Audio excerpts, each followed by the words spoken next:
Upeksitanam Tavadibhutanubhitantam Balasya nehasaranam pitaro nirsimha Balasya nehasaranam pitaro nirsimha Nakasya kadaram udanvati majatunau Nakasya kadaram udanvati majatunau Tatasya takrati vidiri ihanjasetas Tatasya takrati vidiri ihanjasetas Tavad vibhutanubhitam tvat upeksitanam Tavad vibhutanubhitam tvat upeksitanam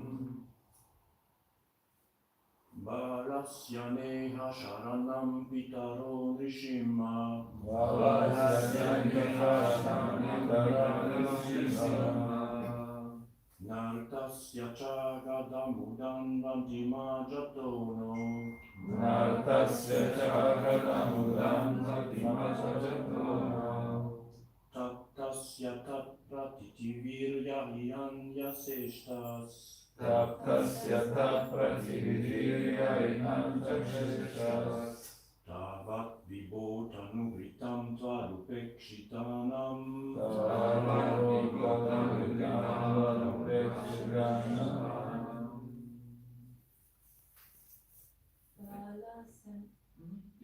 Balasya neha sharanam pitarami simha Balasya neha sharanam pitarami simha Nartasya charanam udavanti marchatonau Nartasya charanam udavanti marchatonau Tatasya tatpativitirya ihajasheshtas Tatasya tatpativitirya ihanjasetas Tavad vibhotanubhitam tvadupekshitanam Tavad vibhotanubhitam tvadupekshitanam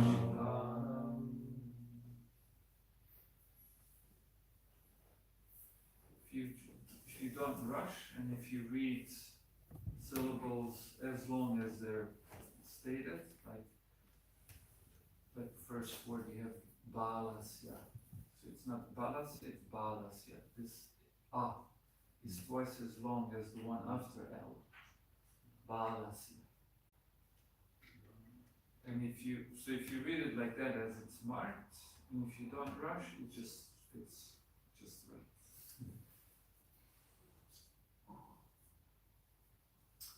Okay, synonyms. Balasya, of a little child. Not. Iha, in this world. Sharanam, shelter or protection. Pitarau, the father and mother. Narsingha, O my Lord Narsingha Deva. Na, neither. Artasya, of a person suffering from some disease. Cha, also. Agadam, medicine. Or as the British would say, medicine. No, they cut this one. They say it's short, medicine. It's British. Udanvati, in the water of the ocean. Majjataha, of a person who's drowning. Now who? The boat. Taptasya, of a person suffering from a condition of material misery. Tat pratividihi, the counteraction invented for stopping the suffering of material existence. Yam, that which, yam, in this material world, anjasa, very easily, ishtaha, accepted as a remedy. Tavat, similarly, vibho, O my Lord, O Supreme, tanubritam, of the living entities who have accepted material bodies, tvat upekshitanam, who are neglected by you and not accepted by you. Translation. My Lord Nrsimhadeva, O Supreme, because of a bodily conception of life, embodied souls neglected and not cared for by you, cannot do anything for their betterment. Whatever remedies they accept, although perhaps temporarily beneficial, are certainly impermanent. For example, a father and mother cannot protect their child. A physician and medicine cannot relieve a suffering patient. And a boat on the ocean cannot protect a drowning man. Purport. Through parental care, through remedies for different kinds of disease, and through means of protection on the water, in the air, and on land, there's always an endeavor for relief from various kinds of suffering in the material world. But none of them are guaranteed measures for protection. They may be beneficial temporarily, but they afford no permanent benefit. Despite the presence of a father and mother, a child cannot be protected from accidental death, disease, and various other miseries. No one can help, including the parents. Ultimately, the shelter is the Lord, and one who takes shelter of the Lord is protected. This is guaranteed, as the Lord says in Bhagavad Gita 9:31, Kantya pratijanihi name bhakta pranashyati. Quote, O son of Kunti, declare it boldly that my devotee never perishes, end quote. Therefore, unless one is protected by the mercy of the Lord, no remedial measure can act effectively. One should consequently depend fully on the causeless mercy of the Lord. Although as a matter of routine duty, one must, of course, accept other remedial measures. No one can protect one who is neglected by the Supreme Personality of Godhead. In this material world, everyone is trying to counteract the onslaught of material nature, but everyone is ultimately fully controlled by material nature. Therefore, even though so-called philosophers and scientists try to surmount the onslaught of material nature, they have not been able to do so. Krishna says in Bhagavad Gita 39 that the real sufferings of the material world are four: Janma, Mrityu, Jara, Vyadi, birth, death, old age, and disease. In the history of the world, no one has been successful in conquering these miseries imposed by material nature. Prakrite kriyamanani gunai karmani sarvashaha. Bhagavad Gita 3:27. Nature, Prakriti, is so strong that no one can overcome her stringent laws. So-called scientists, philosophers, religionists, and politicians should therefore conclude that they cannot offer facilities to the people in general. They should make vigorous propaganda to awaken the populace and raise them to the platform of Krishna consciousness. Our humble attempt to propagate the Krishna consciousness movement all over the world is the only remedy that can bring about a peaceful and happy life. We can never be happy without the mercy of the Supreme Lord, Tvat Upekshitanam. If we keep displeasing our Supreme Father, we shall never be happy within this material world, in either the upper or lower planetary systems. Soma Jnana Timirandasya. Jnananjana Shalakaya Chakshurun Militam Yena Tasmai Shri Gurave Namaha. Vanchakalpatarubhyascha kripa sindhubhyaiva cha patitanam pavanebhyo vaishnavebhyo namo Namaha. Okay, very interesting. Very interesting, of course, the whole chapter, the whole book, everything is interesting. And in which way is this particular verse interesting? There are two crucial elements stated here in this verse. I can move this away, right? Oops. It's coming back. Let me.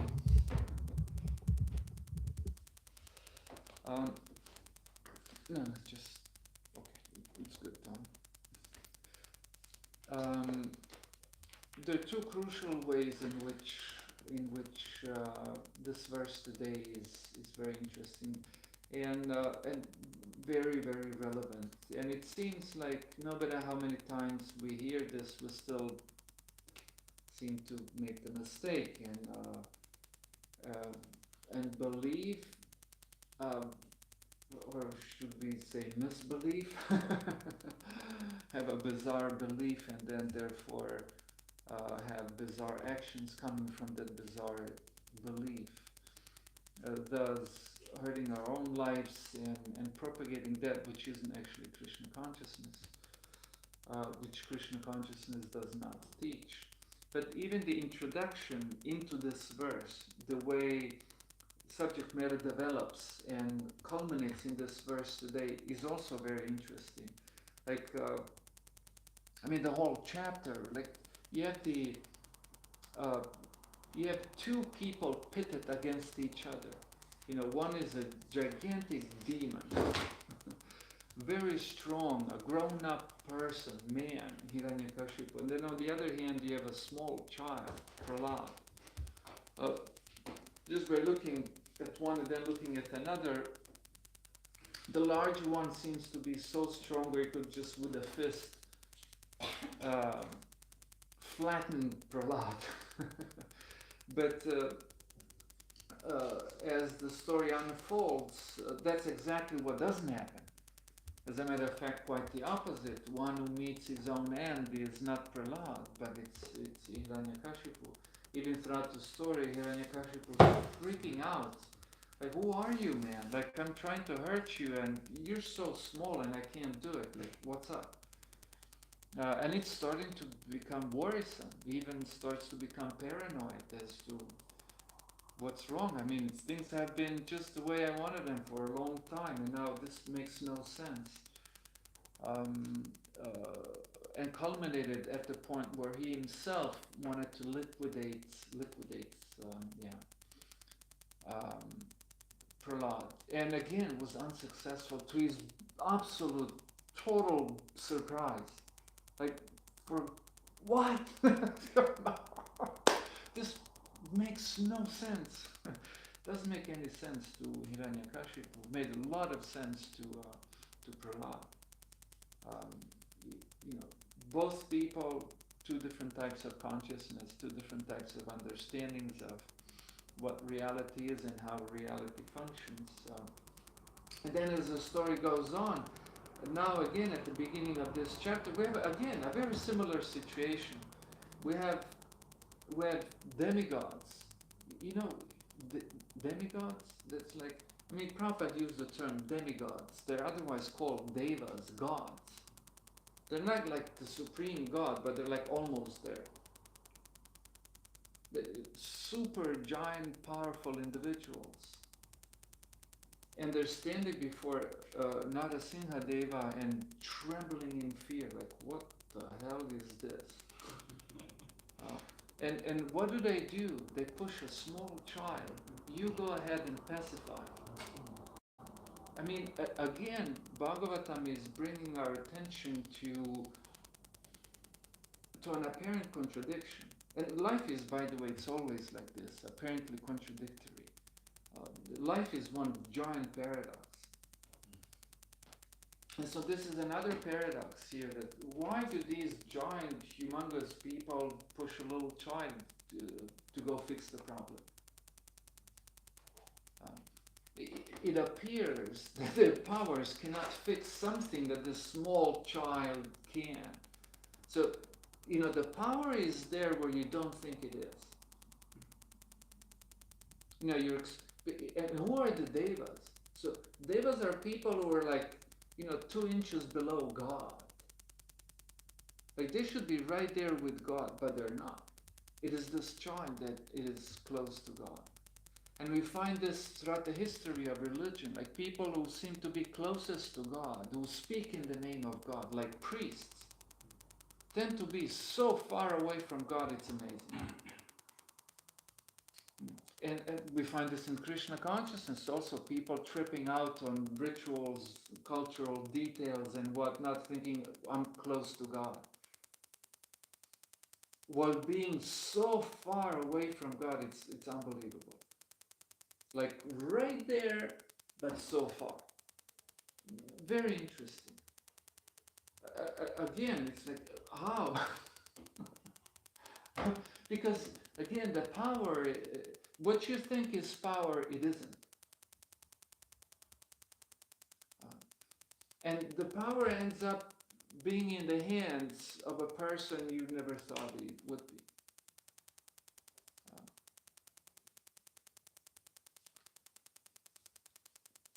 Like I remember now just one temple where I lived and served for some years. And so there was a switch of power. Like, current president moved on, and so now someone needed to fill in the role. And for God's sake, what kind of horrible devotees went for that position? Like, please, don't throw rocks at me for calling devotees horrible, but there are horrible devotees. There are devotees, but they're also horrible. And, so many of them went for that position and fought each other for that position, like in the dirtiest possible ways. And I was like, wow, man, this is interesting. So devotees, but horrible. And then, truly capable and pure devotees with pure motives were the ones who were silent and not wanting to participate in this massacre, political massacre. Unbelievable. And then, one of these horrible devotees ended up defeating other devotees and occupied the position and ran the temple into the ground. Do you know this? Do you understand this meaning? Ran the temple, destroyed the temple. Financially, spiritually, whoever was low, creative and inspired left the place.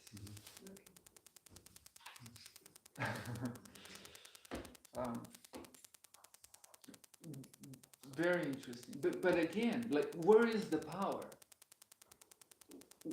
Where in the world is the power? Like, how often the stupid soul does always the same thing? Even like you become a priest, you miss the point.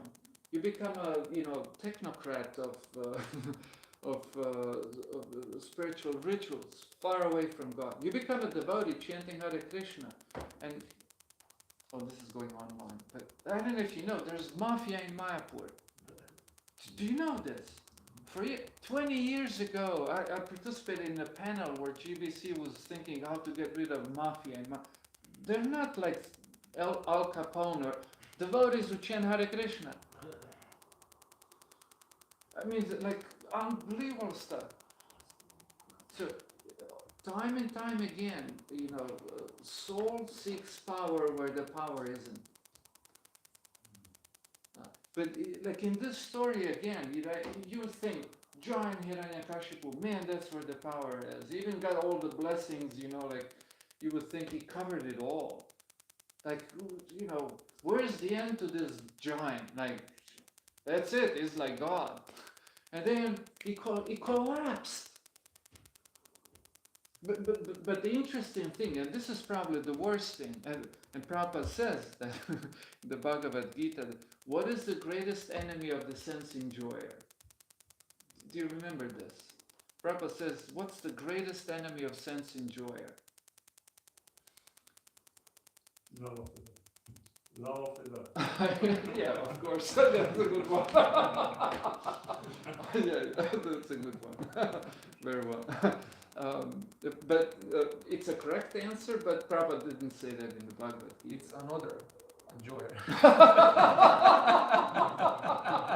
Oh, so creative. Correct, but not incorrect also. Prabhupada says that the greatest enemy of the sense enjoyer is the pleasure the sense enjoyer gets from sense enjoyment. And because of that pleasure continues to repeat the stupid thing. And so also Hiranyakashipu, when he rose to power, it's not that he collapsed immediately. He had a run, man. Like, he enjoyed his life. You know, and he manipulated others, he dominated others, he was abusive. Like, everything went on for a while. And also, Mafia in Mayapur or whatever, sorry, now it's in my mind. People may get a wrong picture of ISKCON, or maybe right.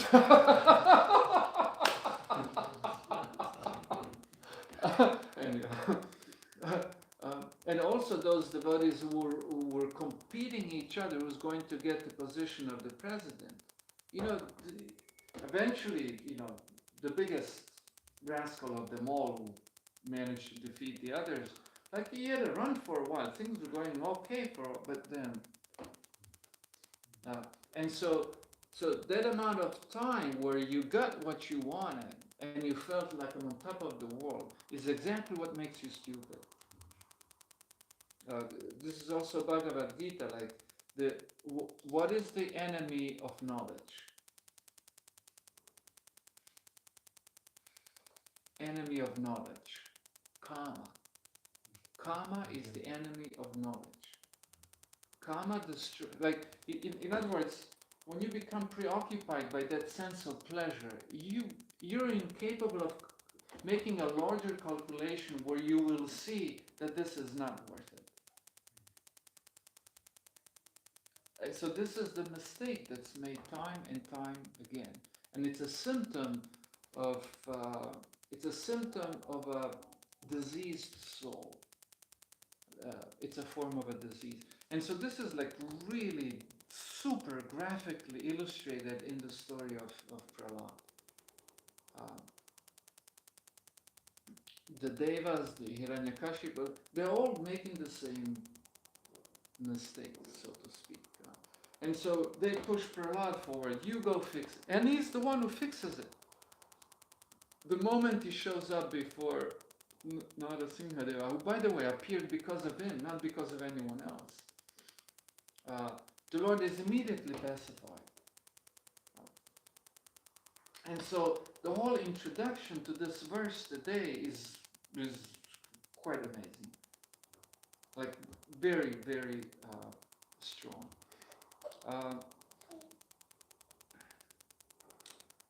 Bhagavad Bhakti nasya jati shastra japas tapasya apranasyeva dehasya mandanam lokaranjanam. Prabhupada quoted this verse a number of times.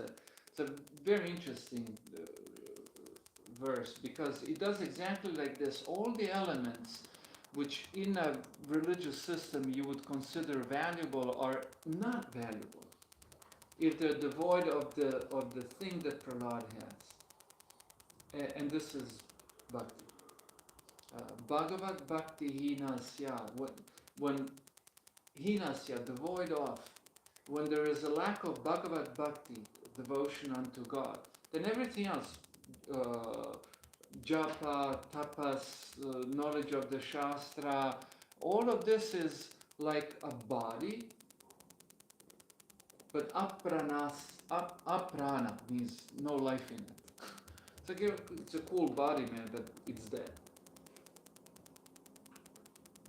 So the form is there, but no life in it. And the last line is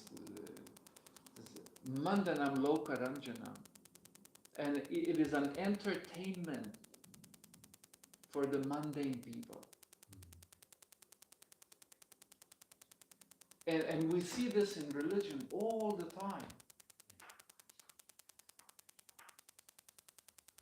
Like if you can do rituals right, and I remember this one of our bhaktas.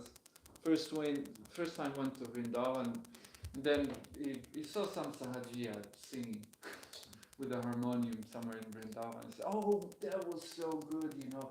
And when he sang, his hand went like this in the air. It was a theater, man. Theater. How do you say theater in German? Sing.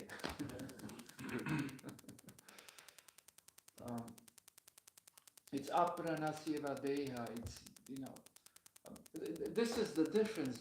This is the difference between what we call shuddhanam and or pure name and an impure name. Because what we call holy name, it's not a gross sound vibration, but it's a vibration that comes from the heart, and it doesn't even have to have the words Krishna. It could be anything. But if it's calling out to the Lord, that's it. That's the name of God. And then if it's in the form Krishna or Rama, carrying the intimacy of understanding who you're calling to.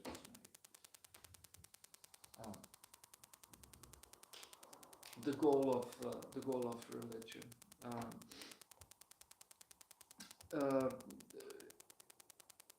One thing Prahlad says here, I'm certainly not afraid of your ferocious mouth and tongue.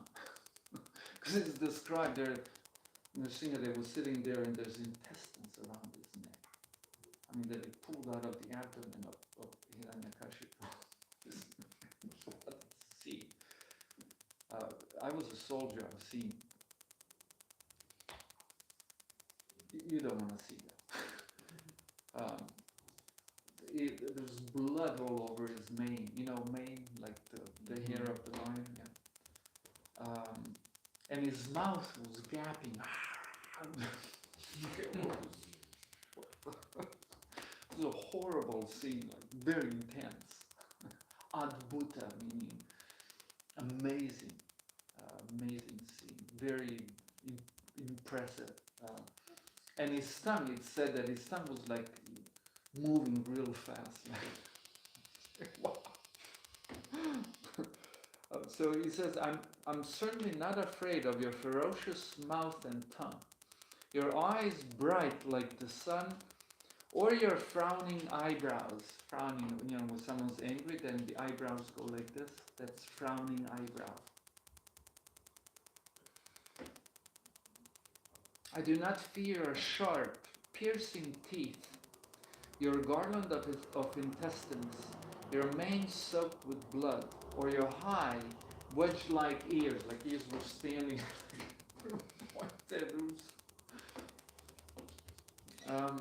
Nor do I fear your tumultuous roaring, which makes elephants flee to distant places, or your nails, which are meant to kill your enemies.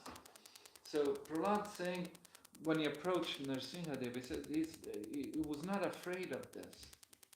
Very interesting. And then as I was reading this, I remembered what Arjuna saw. Krishna gave him a cosmic vision. And when Arjuna looked at it, Arjuna saw teeth, saw people getting crushed. He saw people flying into the mouth of this form, being crushed between its teeth. He saw the passing of time, doing all kinds of things created, maintained, destroyed. He saw all of this. And so,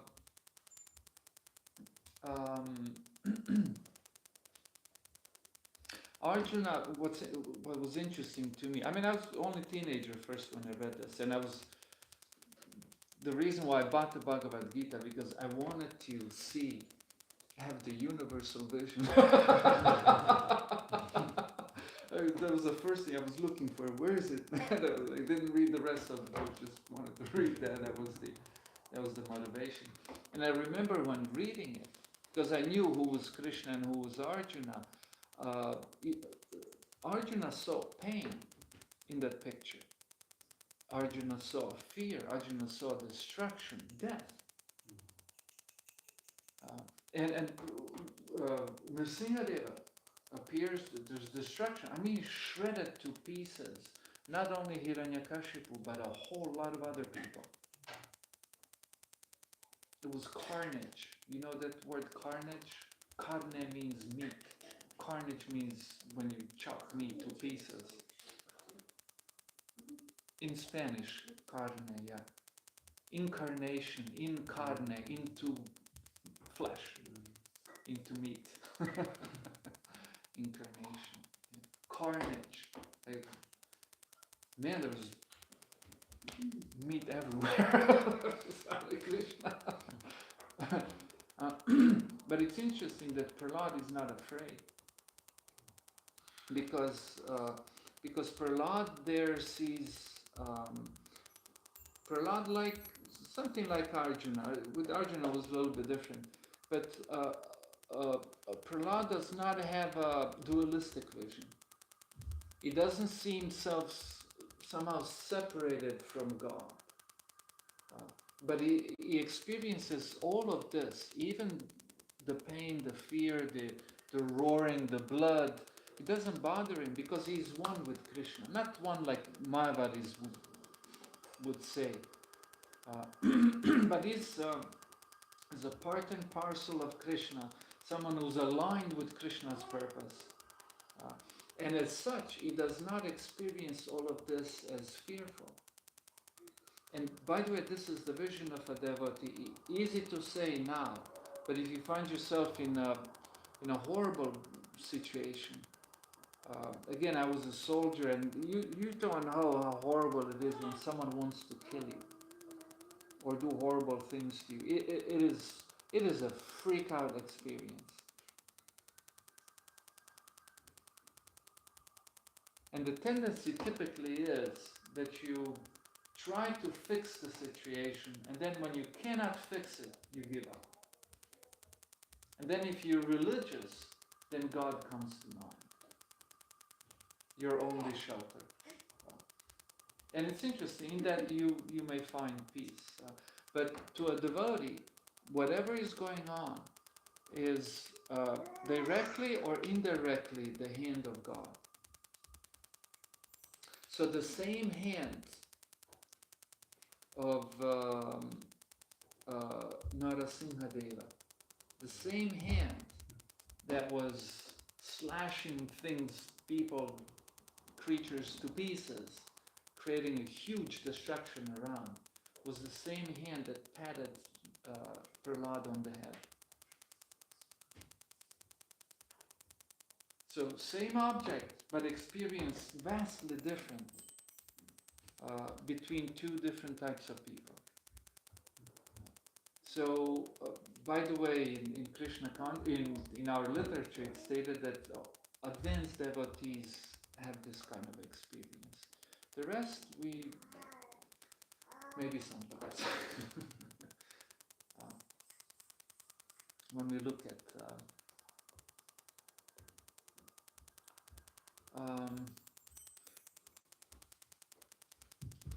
okay, you know what, I'll skip this, and if we have time at the end, I may return to it, but otherwise I'll skip it. Now, the crucial words in this verse is at the end of the shloka. Tvad upekshitanam, upa ikshita. Ikshita means to see. Upa, do you know what upa means? Half. You're pretty close. You're pretty close. You're almost there.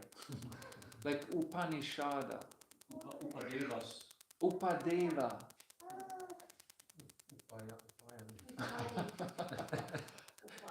Upadi. I don't know about It's that like one. an I mean, intro. you might be right. It's just that I don't know. Introduction. Upa means like in Latin, hypo. Like, do you know what hypothermia is? Under like Hypothermia. Do you know what? Hypothermia thermos means, Yeah. Hypo, under. Temperature is under. there's not enough of temperature, not enough of warmth. Thermos, how do you say thermo bottle in German? There you go. Yes. Why thermo bottle? Because it keeps heat. So thermos, hypothermia means not enough of warmth. That's when if you're exposed to cold and the body cannot generate enough heat to combat that cold, you experience hypothermia. You can die from it. So here we have like Upanishada. Or here Upa Ikshita. Ikshita means to see, and Upa means like it's not quite there. It's not quite there. It's lacking division. What's lacking? That means God is not looking at you. Tvad upekshitanam. Tvad, you. This is Prahlad saying, Tvad upek, you are not looking. So this is the catastrophe when God does not look at you. And it says, what happens when God doesn't look at you? Do you remember from this verse? You cannot be happy. You cannot be happy. Not stated in the verse, but correct. What was stated in the verse? Or maybe it was. Maybe you're right. But I don't think so. You're pretty close. Do you remember something about water and boat? Do you remember from the verse parents and the child? No one remembers. It's okay. I mean, no, please don't get me wrong. Like, if I was in your place, I'd probably be the same. It's the one who speaks, of course, you like... You can you have to get speak protected. about it. You cannot... Yeah. So, very interesting, It says that parents may want to protect the child, but still child sometimes ends up being unprotected, may even die and so on. The medicine is mentioned. Like you may be administered medicine and still not get well. You may be drowning in the water and the boat may come to help and still to no avail. Like that. It says, when does this happen? Tvad upekshitana, when you do not look. In other words, when you're out of favor with God. In other words, if God neglects you, then no other amount of arrangement can be enough to help you. So this is the statement of this verse. So this is the crucial bit at the end. And defines the theme of this verse. So when you're neglected by God, then whatever arrangements there might be for your protection are insufficient. That is the claim. And what's interesting, this is Prahlad saying after everything that just happened.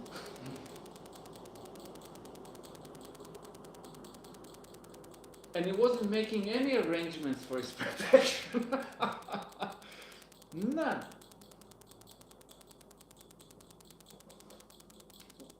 Truly an extreme case. And so, in the purport, and I think even in the verse, Prabhupada put it,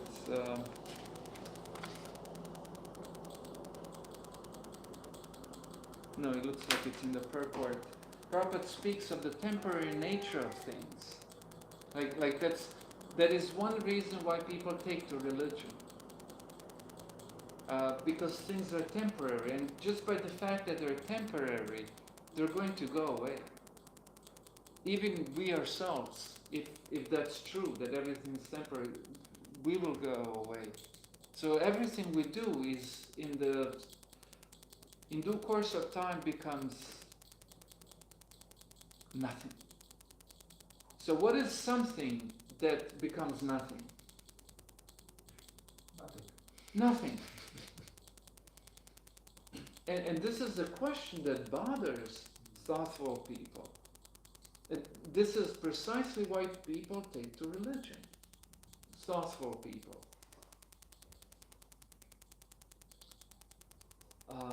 And so this in itself is God's protection.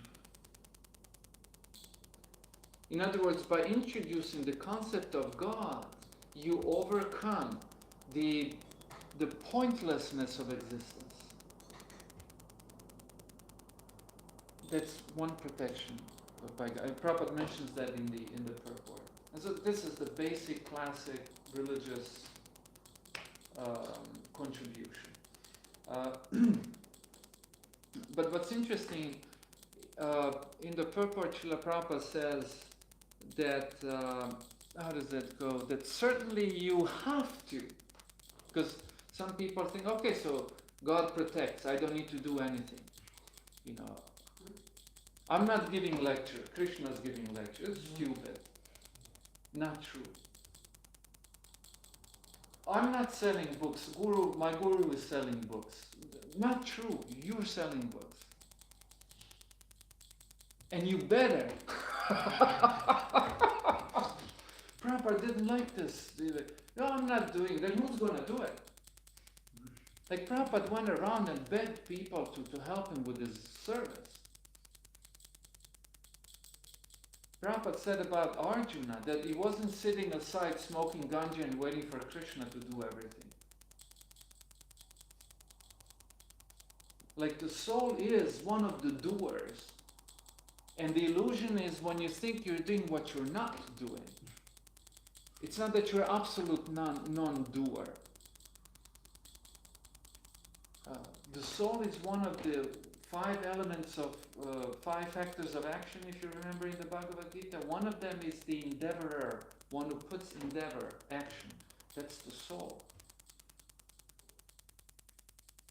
But when the soul thinks that the soul does something that the soul doesn't do, that's ego, or false ego. So Prabhupada says, you certainly must take. You're a mother there. What kind of mother would you be if you said, "No, Krishna will feed my child"? Like, are you insane? Well, what are you? But this is precisely what some devotees say, and not just devotees. Like in the history of religion, that there's been these kind of debates going on, where people don't want to take medicine because they say, no, just God will.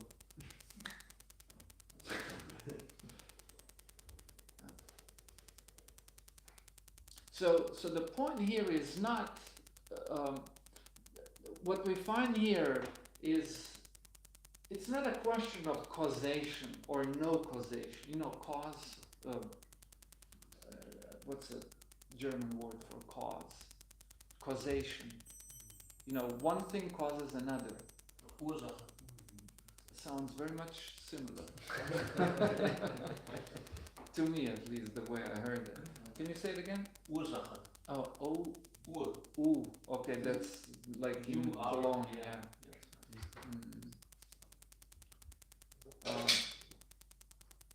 So there's no question of causation here. We know what's causing what. But what we find here is a hierarchy of causations. Like, it's not that every cause is on the same plane. We have a hierarchy of causations. So parent is here, but God is over here. And we find this in the beginning of the Bhagavatam. When Shudra, when that dark, menacing guy beat the legs of the cow and the bull, and Parikshit comes and asks the bull, who has done this to you? And this guy standing over there with the club, bloodied club. I mean, like, everything's clear. What's there to ask?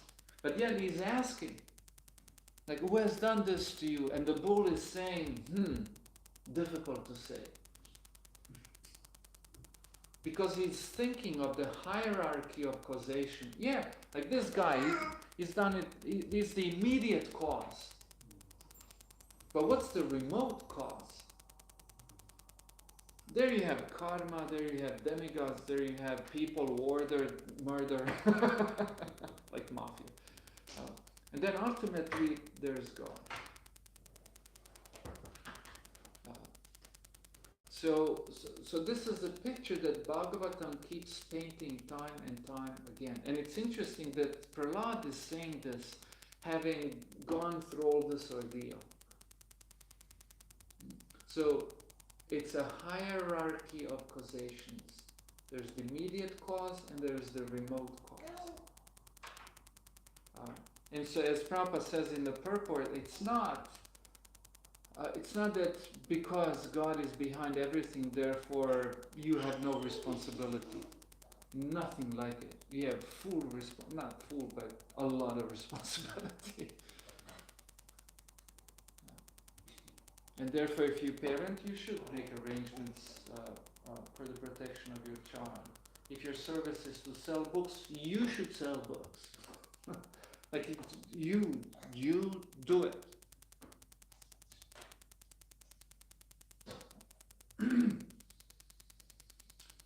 And so the picture we get here is that this creation is as it is, and it's full of these immediate causes. But behind this Adibhuta is Adidaya.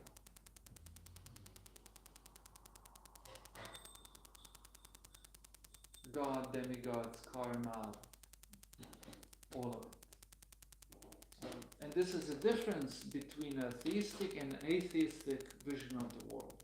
And this is a difference between Prahlad and Hiranyakashipu in this story of the Bhagavatam.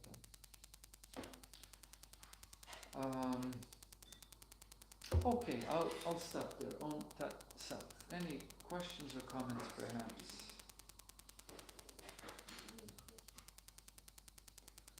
Yes. Too many.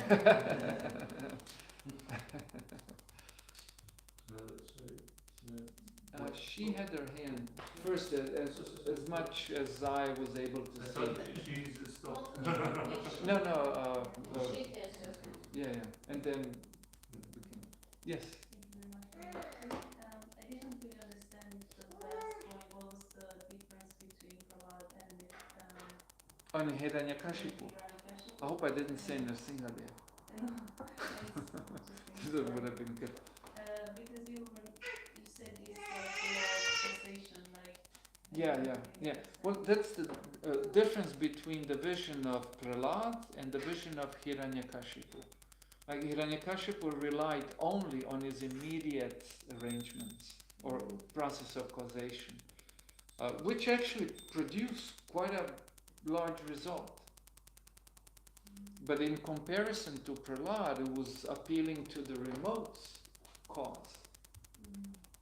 The power of Hiranyakashipu collapsed. And so this is a basic religious claim, which we cannot prove. But we live by faith on it and see what happens. Anyway, maybe I shouldn't have said that. Because you also mentioned that everything is the hand of God, but also not. So if we think about the causation, is not everything the hand of God? No. So what I said is all these causes exist at the same time, but there is a hierarchy of causations. Like when I was a child, my mother gave my aunt money to buy suspenders for me. You know what suspenders are? You know, things they go over. No one wears that anymore. Made in Switzerland in the Alps. They go over your shoulders and they pinch your pants so the pants they don't fall off. They're called suspenders. And so my mother gave money to my aunt who was on the way to a store since she's going to a store to buy her, for me, suspenders. Then for years afterwards I would tell people how my aunt bought these suspenders for me and my mother would be offended. I bought them for you. So who bought the suspenders then? Is the question. Both of them bought them. But Mother was the supreme in that chain of causation, like that. So that's the hierarchy of causation. And the picture we get, like from the beginning of the Bhagavatam and also here, is that you have Adi Bhuta, this creation, where you see this immediate causation, but behind it, there's actually plan, intelligence, ultimately a person, God. So there's a hierarchy of causation. So it depends on which level you are looking, then it can be different. Yeah. Because even if we say, I'm not distributing books, we could also say that too, in a sense. But, how did I just scratch my head? I don't have a clue. The hand just goes. I just want to do that, and so therefore Bhagavad Gita says that if the soul thinks to be the doer of things the soul doesn't do, the soul is foolish. I think in Prabhupada translates that the three modes of material, when the soul thinks that the soul does what the three modes of material nature do, I think Prabhupada translated it that way. So, in other words, there's different doers there, not just the soul. The soul is one of them, like that. So again, there are multiple causes there. And so what does the soul cause in that process of causation? It's a good question. Does that help?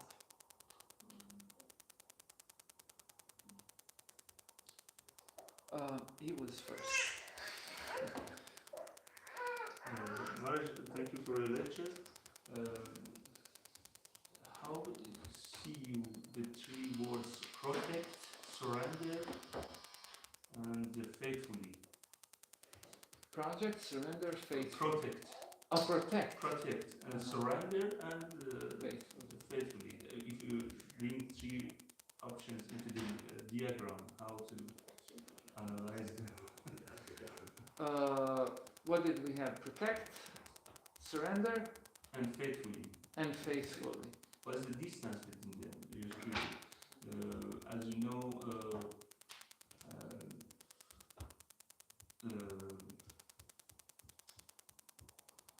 Prahlad Maharaj has no protector, no chain, no sword, nothing, and no counter-sport, and he was quite faithful. This story we can cultivate from this story. Has only faithful and surrender, but sometimes it's general. It depends on how much present you are attached to Krishna, or how to see do better than. There's one crucial thing about Prahlad here, and this is that his belief wasn't it wasn't an imagination, but it's described. He literally saw when Hiranyakashipu said, "Is your Lord? Where's your Lord?" He said, "Everywhere." Which, by the way, is the vision of a Mahabhagavat. Sees God everywhere. And when Hiranyakashipu asked whether he was in the pillar, he said, "Yes, he's in the pillar," and he did jump out of the pillar. So, see, that's the difference between someone who actually sees that and someone who has merely psyched himself into such a belief, which is very often what religious people do. And from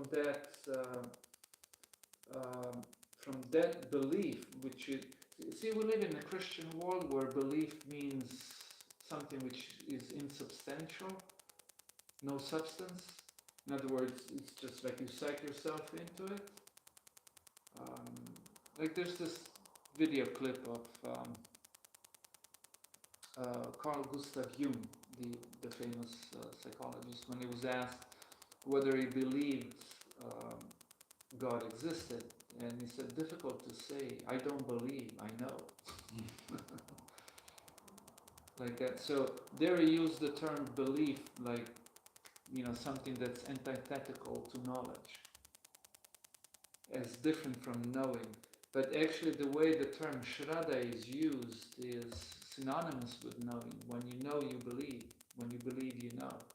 Like they come together. So that was the belief of Prahlad. And I think it's devastating. I think it's even a form of violence among religious people, including devotees, when they attack other people, even devotees who say, I don't believe. And we think precisely the process of Krishna consciousness is to psych yourself into believing. I remember this class one devotee gave. We should read Bhagavatam in the morning. We should read Bhagavatam in the evening. We should read Bhagavatam in midday. We should read, he ended up saying, we should read Bhagavatam constantly. And I was thinking, no, I don't think so. Like, I tried, doesn't work like that. You just become a piece of wood. Like, what works for me is when I read something and I pause. And I let what I've read take effect. And sometimes takes years.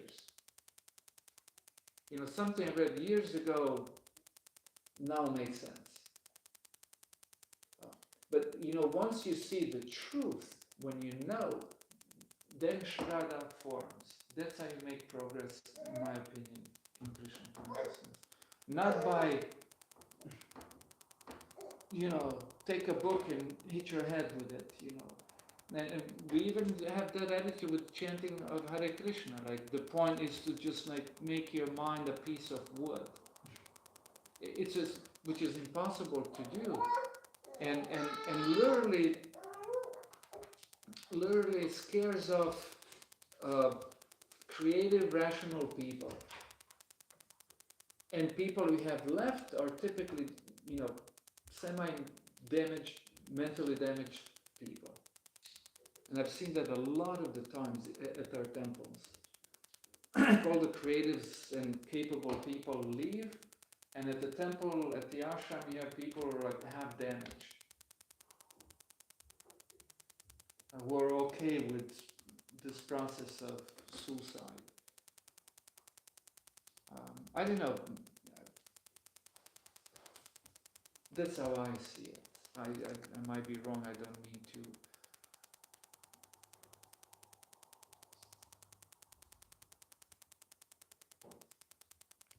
So belief is an interesting thing. You cannot force it. There's an organic process by which that takes place.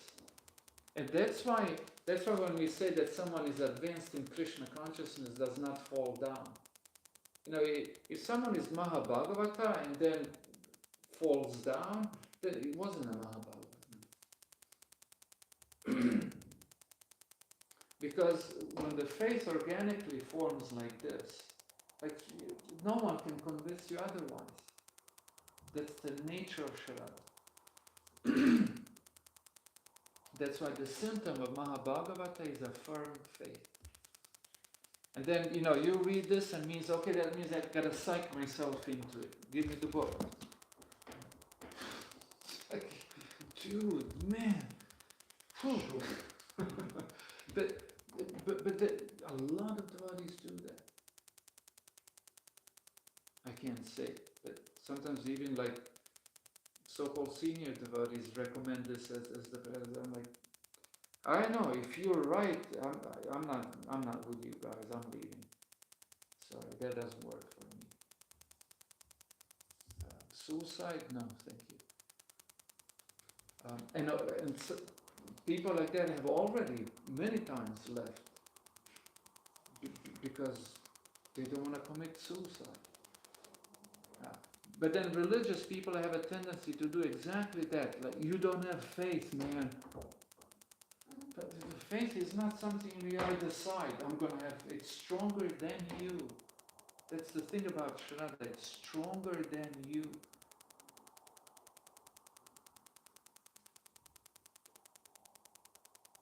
And it's interesting how this process of development of Shraddha takes place. You know, it's an organic process.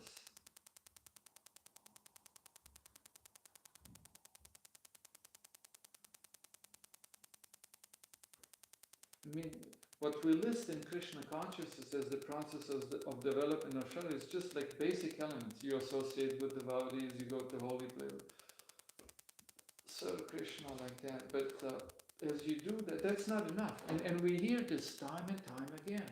If you go to a holy place and you have a mundane consciousness, you don't see any holy place.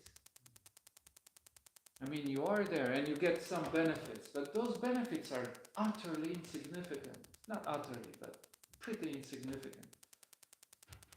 And then we, you know, as we base our whole Krishna conscious missionary effort on Agyata Sukriti. Have the person in the street say Krishna. He said Krishna, oh, saved. How come I'm not saved? I've been saying it for 30 some years. Dude, I mean, if that was the process, we would have conquered the world by now. That obviously isn't the process. I mean, like, what the hell are you, what kind of mushrooms are you eating? But you hear gurus say this, like, I'm sorry, like, something's wrong with this movement. That makes no sense to me.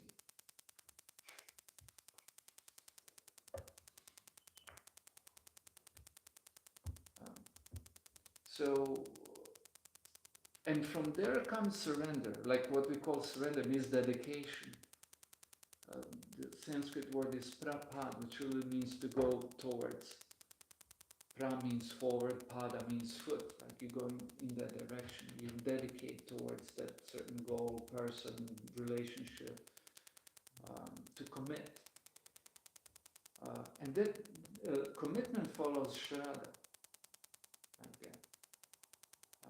And so the process of Krishna consciousness works in such a way that you don't have faith, but you give some preliminary trust.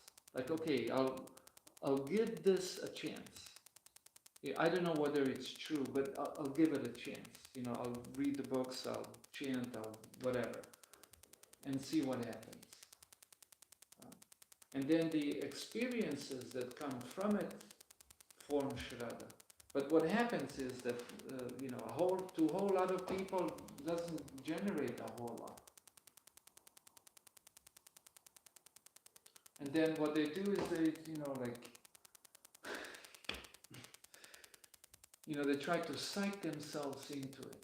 And then other people attack them for not having Shraddha, but usually it's not possible to force.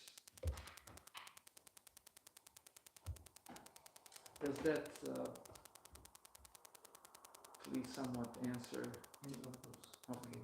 Okay, last one, we're running real late, everyone's leaving. You're good, okay. No, just one question. I have many questions today. Okay. But I will not ask no, so that one I don't know. You were speaking, while you were speaking, I was thinking of the Dhruv Maharaj. I was trying You to were thinking compare. of? Dhruv Maharaj, the Dhruv one, he was also 5 years. And I was trying to compare the lot and the course the meditations, what the motivation was different, of course. Or what is written, yeah. Because the word Dhruv, he wanted to have the kingdom, but then he was bought, and you know, and Maharaj, he didn't want anything. He didn't have any affected. Yeah. He didn't have any desires, yes. So to compare them, what you understand what I mean? Yeah, well, Because I was thinking something. yeah, the story of Dhruva is, it's also an interesting story in the Bhagavatam.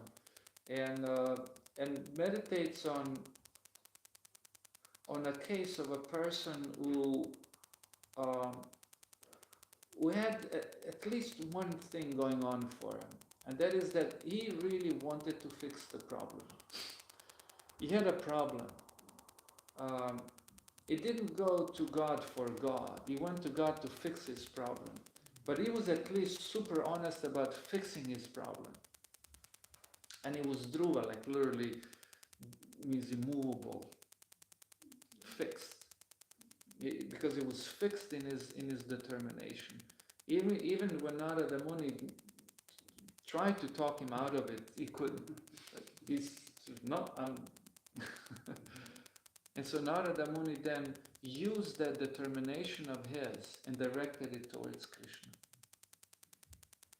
So in some ways we could see ourselves perhaps in it, in the sense that we may not want Krishna for Krishna, but at least if we're sincerely trying to fix a problem, then that's also good level of honesty. Which is something that Krishna says in the Bhagavad Gita. It says, hardly anyone comes to me for me, but because of some other reasons. Then he said that the one who has the least amount of contamination of motivation has the best chance to actually become a pure devotee. How's that for an answer this lovely morning? Okay, thank you. Grantaraj Srimad Bhagavatam ki jai.